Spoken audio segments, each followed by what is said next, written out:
All right, so this is, I think, the fourth lecture of operations research. This is going to be the last of the classical algorithms we consider before we move on to linear programming.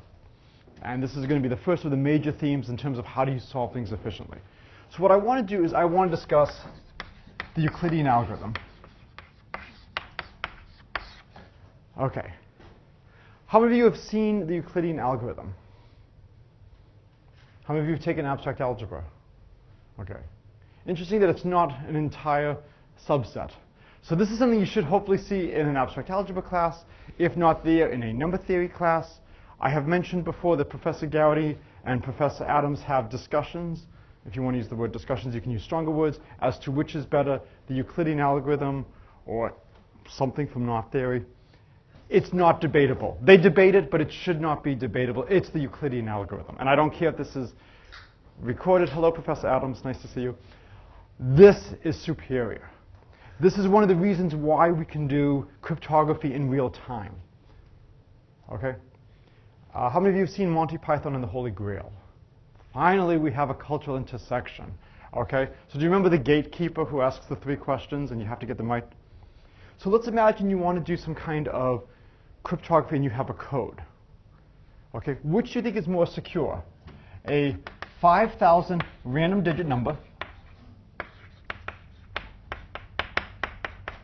or n equals pq a prime, display n, pq a secret, and they have about 200 digits. So which do you think is harder to guess? A 5,000 random digit number where no information is given, or I tell you the product of two 200 digit primes and you just have to give me one of the factors.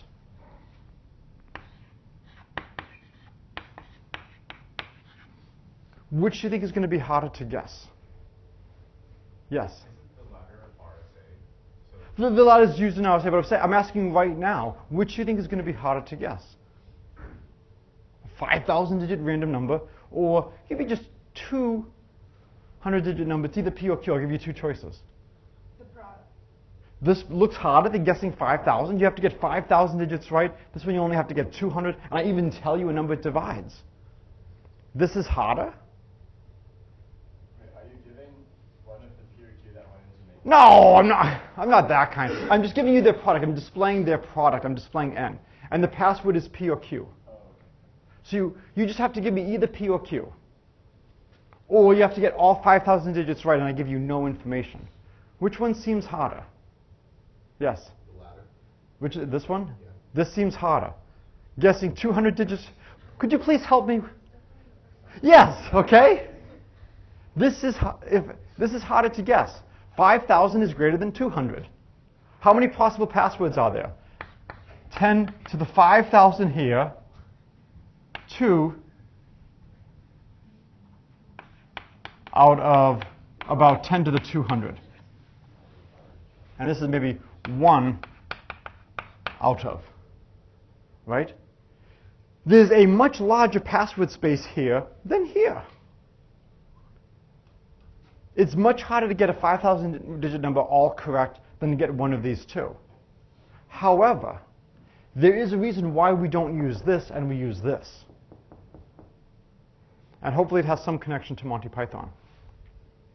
So imagine you are the computer or you're the gatekeeper and you choose a 5,000 random digit number. And now my job is to guess it. How do you tell if I'm right? What do you do? Ah, okay, I see somebody marching. You compare it. The gatekeeper needs to know the password. You have an intelligent gatekeeper. This opens up the fun and exciting and rewarding opportunities of computer torture. You have the opportunity of opening up the computer. It's got to be saved somewhere. It's doing a comparison. If you can secure that computer, you can do things to it. You can make it sing. Okay. What about here? Does the computer need to know the password? All the computer needs to know how to do is division. It can squeak and squeal as much as it wants. Please stop doing this to me. I don't know the answer. But I'll know it when I hear it. Absolutely wonderful. the computer does not need to know the password, but will not let you in unless the division has no remainder. So this is one of the reasons why we love primes. Okay, one of many reasons we love primes. It allows us to use these to build types of encryption. We typically will use numbers of size 10 to the 200 or larger. We're going to have to work with huge numbers like this. Now, a 5,000-digit number is more secure than a 200-digit number, but this is large enough to be, for all practical purposes, safe. Now, you have to be careful because computers are getting better, and what people used to think was a high enough level of security is not. So when you're building things, it's not just, it must be secure enough for today, it must be secure enough for the foreseeable future. We're going to need to deal with numbers of size 10 to the 200 very quickly. We're going to have to take powers of numbers. We'll have to look at things like, some message m, raise it to the pth power. And p is going to be of size 10 to the 200. And this is where we use our fast multiplication. So even though this is a 10 to the 200 multiplications naively, we showed that it takes really at most on the order of logarithm. So log of 10 to the 200, that's less than 500 multiplications. It's very fast. Yes? Talking about fast multiplication is sort of sidetrack a little bit, but since fast multiplication is not a recursive relationship, how do we actually do that? We would write p in binary. And we would just, basically build it up like that. Yeah. It's going to be very fast. 500 operations is negligible. So one of the big things is, so a lot of what I'm doing today is leading to RSA. One of my colloquium students will be talking about RSA later in the semester, and there'll be a really good talk to go to see how this comes in practice. So a lot of this is going to be, it's not enough to do something, we need to do it well. So let's do some notation. So xy means the greatest common divisor of x and y.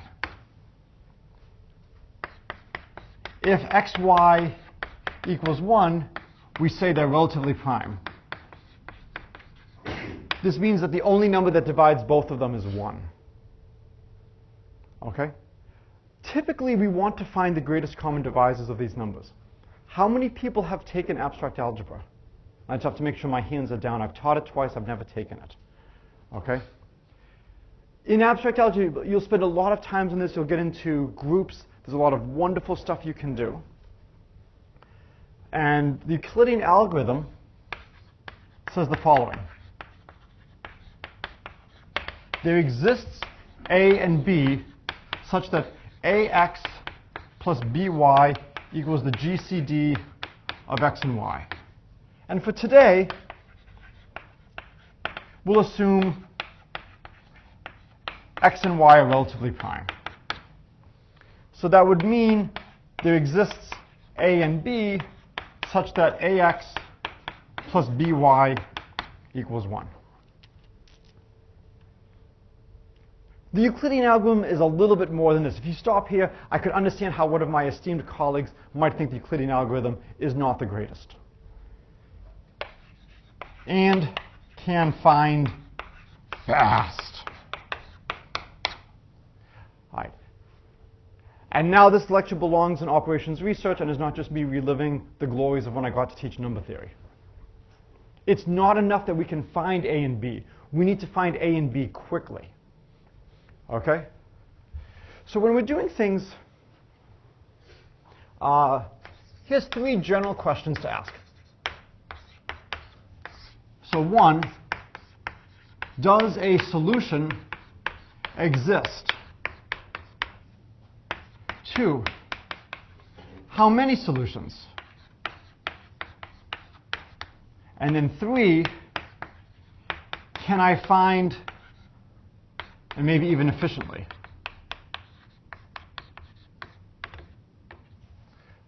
So a lot of times in theoretical mathematics, we can prove a solution exists. You might remember a beautiful result from, you remember a beautiful result from real analysis. You've taken that course, you remember every result from it. The beautiful result in real analysis, if I have a continuous function on a compact set, it attains its maximum and minimum. Where does it attain its maximum and minimum? It just attains it. Okay? Now we might have a procedure to help us figure out where that maxima is, where that minima is. But there's a beautiful result from real analysis that says it must have it somewhere. So sometimes we can prove a solution exists, but we may not know how many. And even if we know how many, we may not know how to find them. So what the Euclidean algorithm does is, not only does it tell us a solution exists, it tells us how to find a solution quickly. So the first question is, if we look at this, does a solution always exist? Second, if a solution exists, is it unique? And then, can we find it fast? Of those three questions, one of them I think is the easiest to answer. Anybody have any thought as to which is the easiest? Existence, uniqueness, or efficiency? Existence. Okay. Why is existence the easiest? It's guaranteed by that statement. Well, but we're trying to prove this. We're trying to prove the Euclidean algorithm. Why is unique? So is the solution unique? No. No. So if you have some solution, A naught and B naught, for example. Good. Then we know that A naught plus Y and B naught plus Excellent. Y is equal to 2. Not unique. If A naught, B naught is a solution, consider A naught, and now if I add some multiple of y, say maybe plus m times y, and then b naught plus m times x with a negative sign, also a solution. Because now I'm going to increase this part by mxy, and I'll decrease this part by mxy. So if a solution exists, it's not necessarily unique. Okay? In fact, there'll be infinitely many solutions. And you can ask, does that parameterize all solutions? You know, are all solutions of this form? What this tells us, though, is that we can reduce our search space. So again, I feel like a broken record. I feel like I'm like almost like Alcoholics Anonymous, or maybe Applied Mathematicians Anonymous. I want to justify to you why we're spending so much time on these basic algorithms. It's the thought process. It's the principle. What we're learning here is we're learning how to reduce the search space. So, can reduce search space. And this is an extremely important concept. Rather than looking at all possible integers for a and b, we can restrict ourselves. So without loss of generality, let's assume x and y are positive numbers. So let's assume 0 less than x less than y. You know, y comes later in the alphabet than x, so y should be larger than x. What can we say about a and b? Where can we restrict a and b to live? Yes? A, B less than Y. So you want to say a is less than y? Yes. Okay. How negative could a be? Yeah. I think you could do some kind of restriction like this, and maybe negative x less than b less than x. Because I can keep moving them up, so I don't know which one of them is going to be positive, which one is negative. If I'm trying to get it equal to 1, I don't know if the a or the b is going to be the positive one. But I should be able to restrict a to this range and restrict b to that range. So can someone give me an algorithm to find a and b that work? Really dumbly, you can do like a double for loop. Good. Did you say dumbly? Yeah. Okay. They were using the words moronically last night at the Museum of Science. Dumbly works. So dumb algorithm. Maybe the word is blind. Right. I'm sorry? Maybe the word is blindly. Blindly, naively, crudely, dumb. I like dumb. Try all A, B as above. So this is going to be order x times y, which is going to be greater than or equal to x squared. What it would really be is I think it would be like twice y, twice x, so I think you'd have like a 4x squared. I don't really care about constants like 4. So it's really, 2x, 2y. I really care how things go with my parameters x and y. So if we just do this naive algorithm, we will find a solution. Wonderful. Now, how big did we say x and y might be? Well, x and y might be of size 10 to the 200. So this would be about 10 to the 400 statements to check. Not practical. Okay? Now, this doesn't prove that a solution exists. This would just say, if a solution exists, this will find the solution in at most 10 to the 400 steps. Okay? Since a solution exists, this will give us whatever we need. But it will not give it to us in enough time to be practical. So pruning the search space at least made it a finite problem. It was no longer an infinite problem, but it's still too large to be practically useful. And this is going to be another theme as we get into linear programming. How much do we have to prune the search space before it reaches the point where it's feasible to do it in the amount of time we have? All right, this algorithm is so dumb, it does not deserve to stay on the board. If there was a way to just go back and just excise that moment from the tape, it was that bad. Okay? So let's at least try back to one. Can we prove a solution exists? So proof a solution exists. Okay. So how many people have not done clock arithmetic? So if I say it's 9 o'clock now, what time will it be in 7 hours?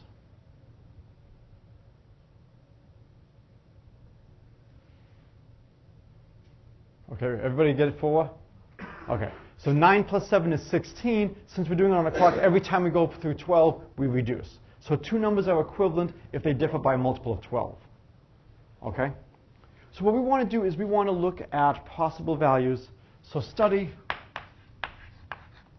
ax plus by. And we can look at all the different possible remainders. Okay? So what are the possible values this could take on? What do we want to look at this modulo?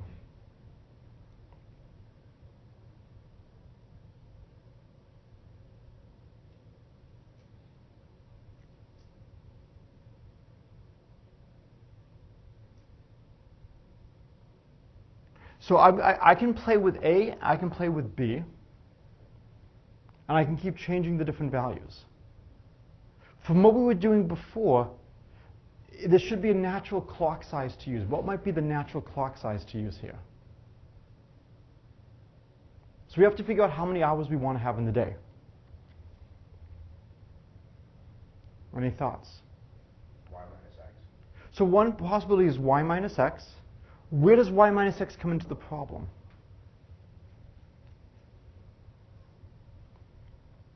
I claim there's something we did that does give us a sense of what it might be, but I did not explicitly write it on the board.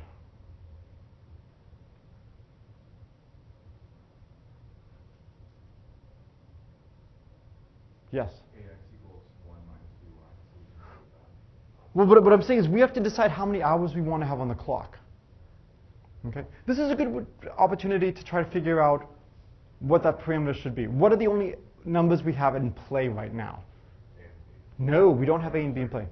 X and Y is what we're given. So we want to look at this mod some function of x, y. Okay?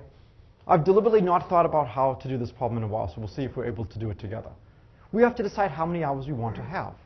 It's got to be a function of x, y. That's the only thing that I have. Natural candidates are x. Natural candidates are y. What else might be a natural candidate? Y minus x was given as a possibility, but I think there's something more natural than y minus x. What's the more natural thing? So if we come back over here, when we were doing our shift, notice we were adding multiples of x, y to both sides, to both terms.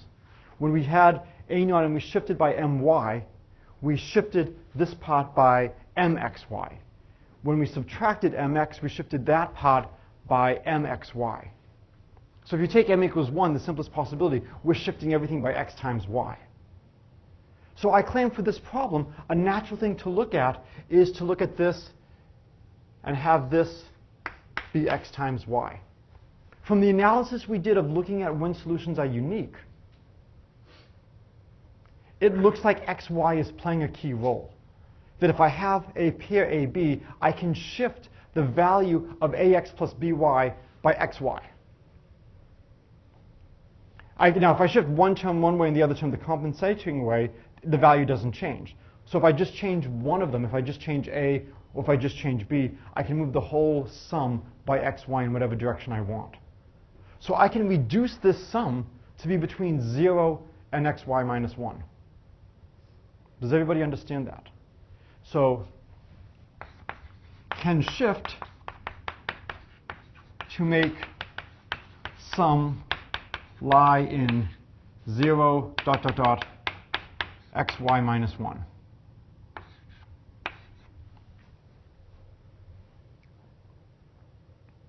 Okay? And so now let's let A go from 0 to y minus 1 and B go from 0 to x minus 1. So this gives us xy values. If all the values are distinct, then one of them will have a remainder of 1. I have to hit all the possible values, okay? So if all values distinct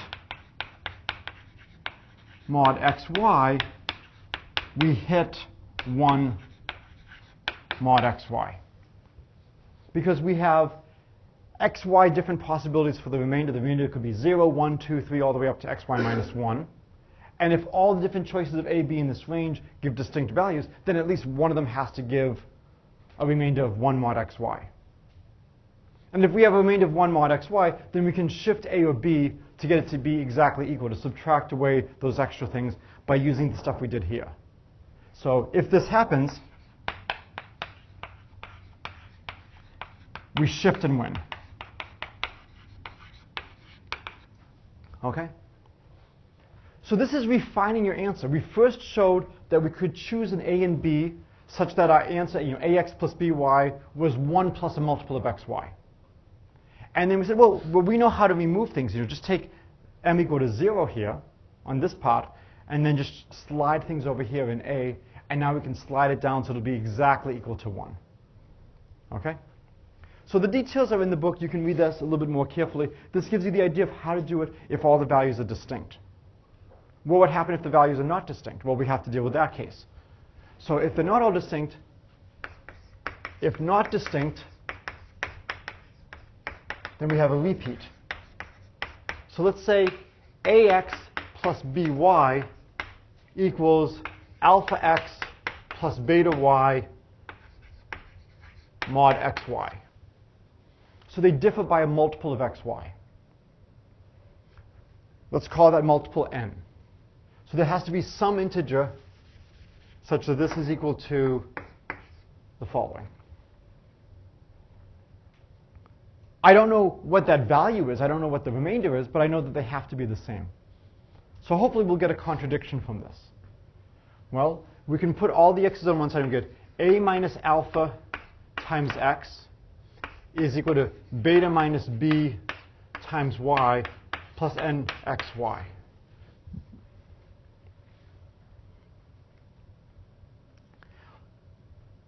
Can A equal alpha?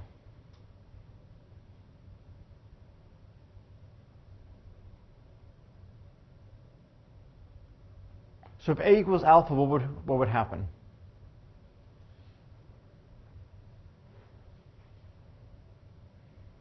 Then we would have B equals beta. All right? So we can assume A does not equal alpha. We can assume B does not equal beta. If you want, we can assume A is greater than alpha. Doesn't really matter. We can assume A is greater than alpha. Can you give me a number that has to divide the left-hand side? Yes? Y. Okay.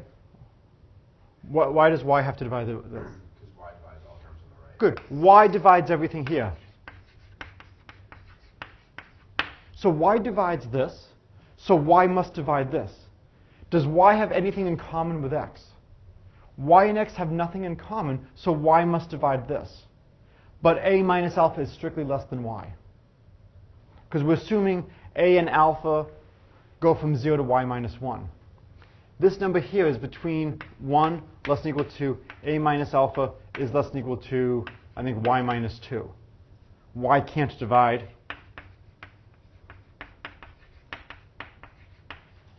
And y does not divide x. Contradiction.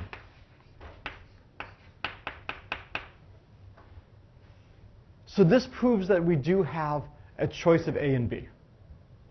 So there was a reason why I wanted to do step 2 first. It gave me a nice way of moving among things. Okay? This is a wonderful result. Now that we know a solution exists, now we can be dumb, and we can go and we can use this brute force method of the double for loop, and we are guaranteed that it will work. Maybe not efficiently, but it's guaranteed to work. Okay? Any questions about what we've done so far? I think I've changed my mind. I think I have decided to bore the people who are going to be in probability and mention at least something that will be done in 10 o'clock. It's just too much fun not to. But I won't tell you what it is, so I'll keep it at least a secret. And so you may not even know after probability that I did the same material twice. All right. So hopefully by now you're a little bit frustrated. This was a somewhat theoretical proof, a little hard to follow, and practically useless if we just use the brute force algorithm. It's going to take far too long. So here is how the Euclidean algorithm works.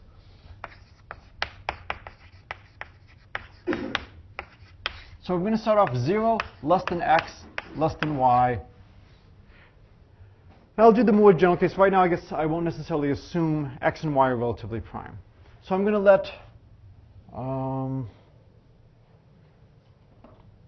let R0 be y, and I'll let R1 be x. And then what I'm going to do is I'm going to write y as some multiple of x plus a remainder. And what can you tell me about this remainder? Yes?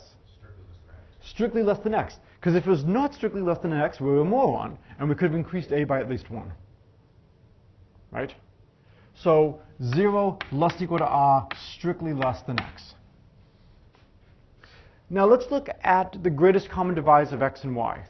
Let's say d is the greatest common divisor of x and y. So this means d divides x, d divides y, and there's no number greater that divides both. It's a little bit of work to show that the greatest common divisor is the largest number that has this property. I'm not going to really get into too much number theory. So d divides both of them. If d divides y and d divides x, d also divides y minus ax, which is r. So you get d divides the greatest common divisor of x and r. Because we already know d divides x, we just showed d divides r. So does everyone agree that the greatest common divisor of x and y is dividing both x and r? So I'll leave it for you to prove the greatest common divisor of x and y is the same as the greatest common divisor of r and x. Then when I go through like this, I haven't changed the greatest common divisor. The GCD of xr is the same as the GCD of yx. Why is this progress? R is now strictly less than x. I've moved my pair down. And so now I've reduced finding the greatest common divisor of x and y to finding the greatest common divisor of x and r. And this pair is smaller than my original pair. Lather, rinse, repeat.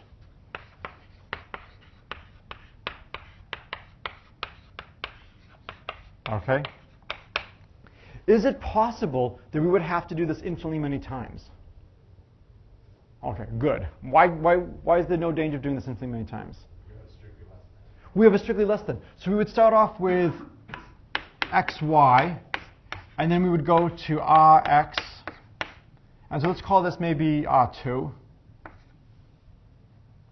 And then we would go down again, and then we would have R3, R2. And this is strictly less than x, this is strictly less than R2. We keep going down, and eventually we'll get either 1 or 0. So how many steps could this take, worst case scenario?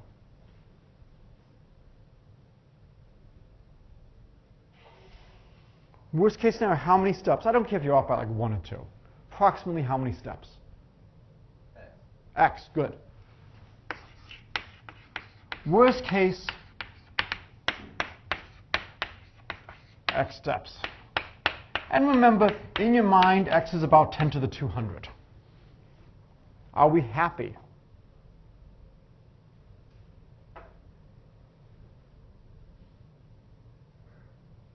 No, okay, good. No one should be happy on an algorithm that could take 10 to the 200 steps. Are we relatively happy to how we were earlier in the class? So, not happy, but relatively happy. It beats x squared, which here would be of size 10 to the 400.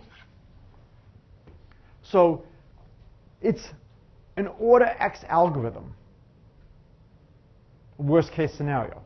That's still too large to be practically useful, but it's significantly better.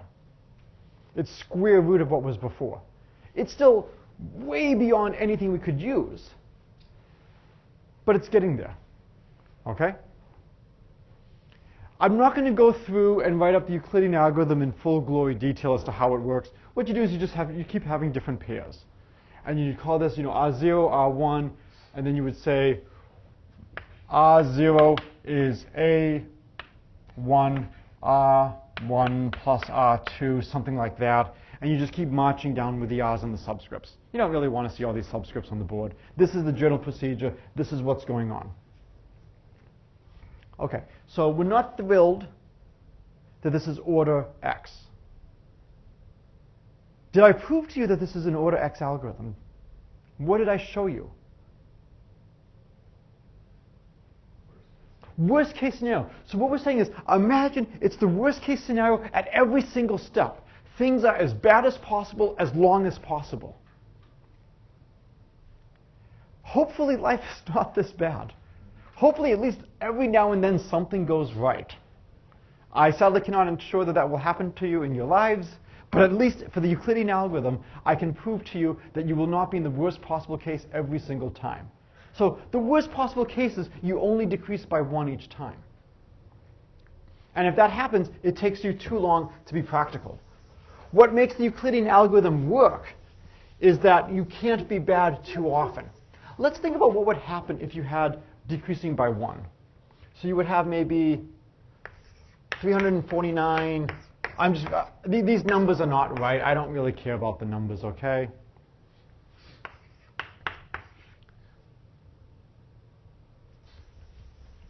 I'll call this Y so I don't have something wrong on the board. So I only decrease by 1.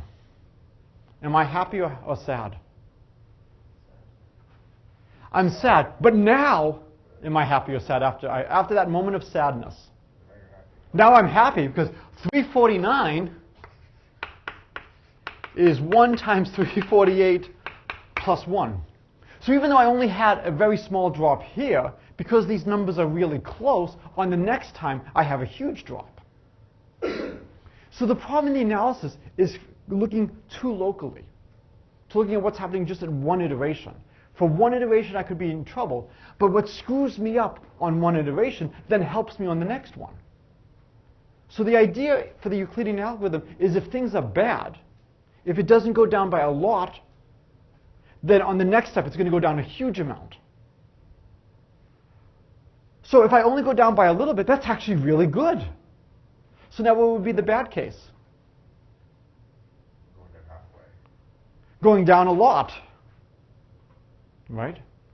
Oh, good. So now my bad case is I go down a lot. Interesting. So no matter what, I will go down a lot every 2 steps. And so the idea is every 2 steps go down at least a factor of 2. Oh, that's wonderful. How fast is the algorithm going to take now? Yeah. This implies runs at log x. So if x is of size 10 to the 200, that's going to give us something on the order of 200 log 10, which is less than or equal to 500. Okay? This is absolutely wonderful. So the idea is that if it doesn't go down a lot on one step, it must go down an enormous amount the second. And if it goes down a lot on the first step, great. So it comes down to how would you prove this rigorously? I'm sorry? Oh, okay. So later in the semester, we're going to get to the simplex method. And the simplex method is a wonderful way to solve linear programming problems. It's an efficient way to search through the space. I'm not going to prove the simplex method in full glory. I'll prove why it works, but I'm not going to prove why it works so quickly. I'm going to refer you back to something like this and say that we've already seen early in the semester, it's a bit of a cop-out, but it's a first class in operations research. We've already seen things like the Euclidean algorithm, which look like they could take a lot of time, but run much faster than the worst case scenario indicates. When we get to linear programming, it's going to be very similar. That if you wanted to prove how fast the simplex method works, we have worst possible case every single time. It's disastrous. But we're not going to have worst possible case every single time. Okay? So let's try to figure out how quickly this runs. Okay? How many of you have seen a proof of how quickly this runs? Okay. I guess I should probably raise my hand. I have seen it. I've written a book on it.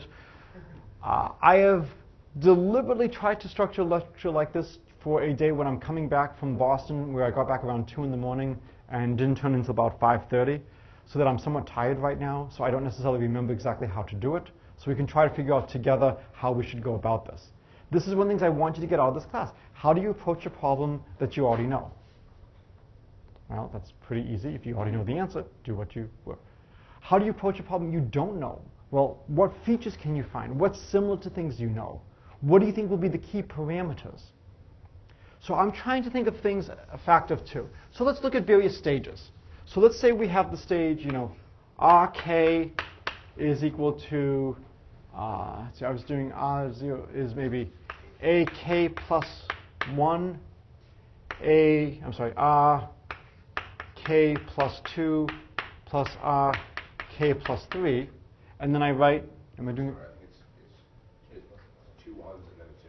Oh, 2 ones and a 2. Oh, yes, there should be another one. Thank you. Yes. And then I would write RK plus 1 as AK plus 2, RK plus 2 plus RK plus 3.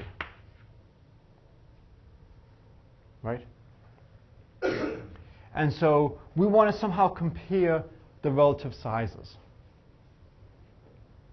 And I'm claiming that every 2 steps it goes down by at least a factor of 2.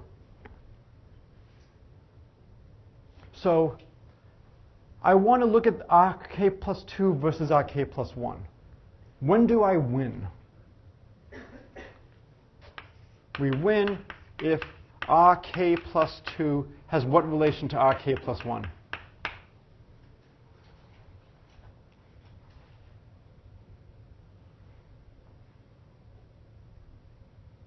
I'm trying to show that this guy here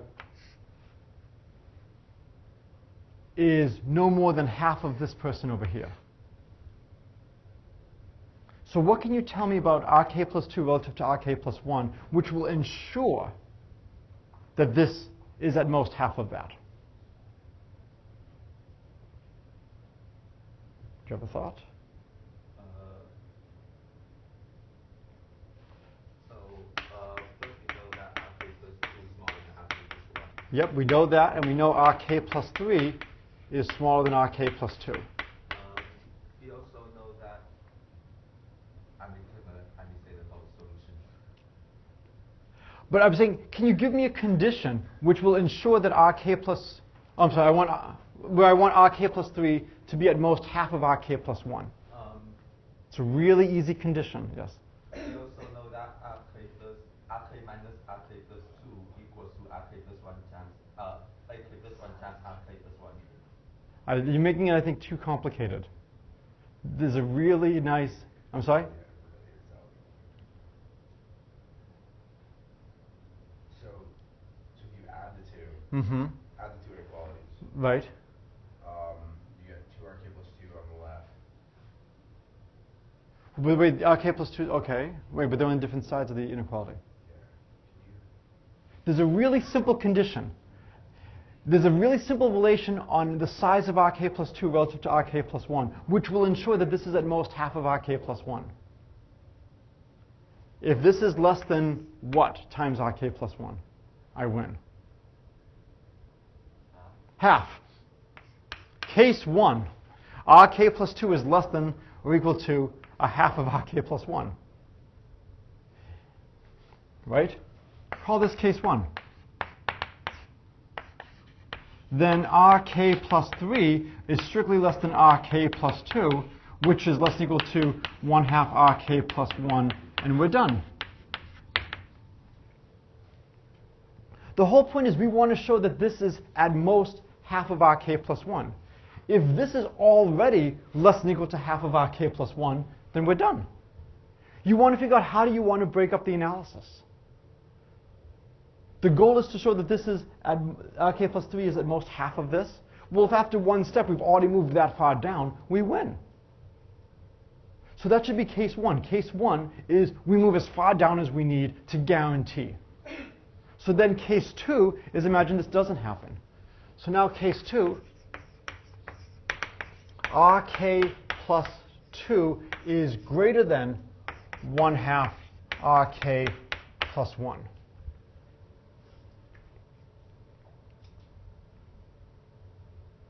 Okay?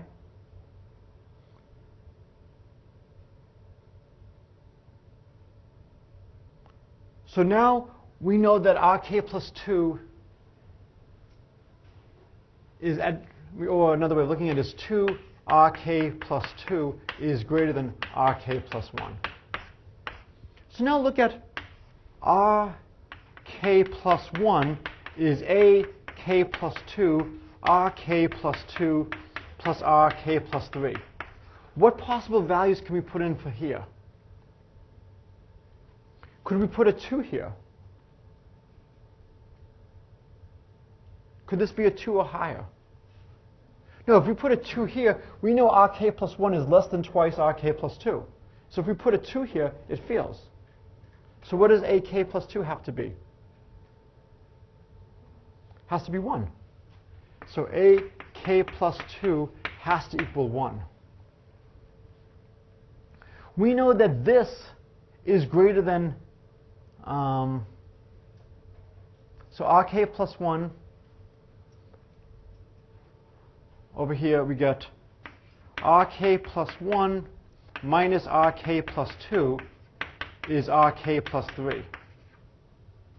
We know RK plus 2 is at least half of RK plus 1. So this side over here is at most 1/2 of RK plus 1, as RK plus 2 is greater than half of RK plus 1. So this finishes the proof. This now shows that RK plus 3 is going to be at most half of RK plus 1. So every 2 iterations of the Euclidean algorithm, you go down 2 steps. And then the whole point of the Euclidean algorithm is at the very end of the day, it generates the GCD. Question? Question? No? Okay. So we've now finished the analysis. We've now shown that when we run the Euclidean algorithm, at the end of the day, we have the greatest common divisor at the end, because we showed the GCD doesn't change as we march down. So we march down, march down, march down, march down, march down. We get to the end in at most log x steps, much faster than order x, much faster than order x squared. The only thing I didn't show you is how the Euclidean algorithm actually generates the a and the b. All right? And the whole point is you can just go through the algorithm, and then at the end of the day, you have the thing on the bottom. You just work your way back upwards. Okay? I'm not going to go through the last bit here. This is not a class in number theory. This is not a class in abstract algebra. I will resist the temptation to do too much of that. And so if you want to read more, it's in the book. Go online. There's plenty of places to see how, once you have the Euclidean algorithm, you can just read upwards. One of the best things you can do is to just do an example. Take two large numbers, work through the Euclidean algorithm. Years ago, I was a postdoc at Brown, and the art museum, one of the libraries on campus, got a huge donation of works by Henry David Thoreau. He's actually one of my favorite people in the world. He has great advice for mathematicians. You know what his great advice is from his works?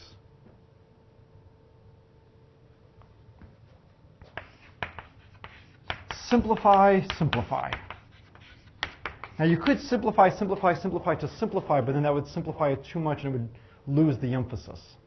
Before you do any long, tedious calculations, see if you can make things a little bit easier.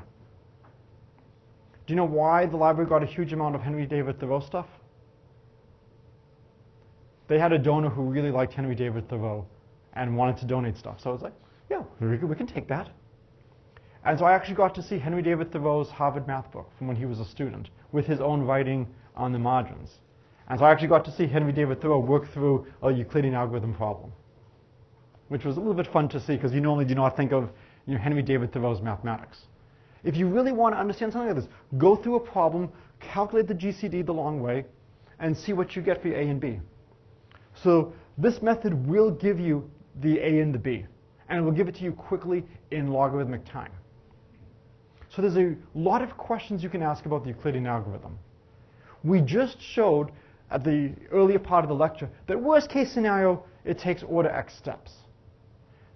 We did a little bit more work and we showed it takes order log x steps. Which was the easier proof to understand? It takes order x steps, it takes order log x steps. Which was easier to understand? X, right? This was just really trivial. Worst case goes down by 1, do this. Okay. However, the result is essentially useless for practical purposes. An order x algorithm just won't cut it. So we have to do the more detailed analysis to get something useful. We only have about a minute left. What if there was an algorithm that would take log x steps? That would be an improvement. Now, for the range of the numbers we're looking at, we don't really care. Log x is good enough for what we're doing.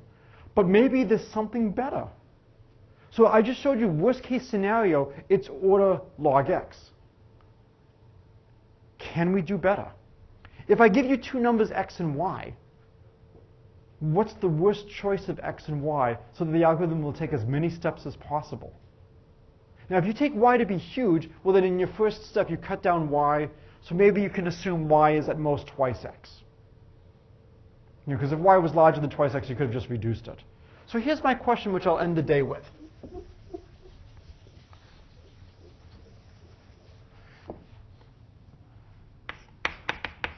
Find xy such that the Euclidean algorithm takes as long as possible. And let's assume maybe x less than y less than twice x. So here is one way to show maybe that we can't do better than log x, that we can't do better than log x. Let's find some pairs of numbers that will take on the order of log x. I just showed you worst case scenario. Well, if we can find a pair of numbers, so we would actually want a sequence of numbers. Maybe we want xn, yn. So we would have some kind of sequence of numbers. And then if this sequence takes on the order of log x steps, we know we can't do better. Okay? So I want you to try to find a sequence that will take a long time. Okay? And it is related to something that will be done in probability later today. All right, so this is a good place to stop.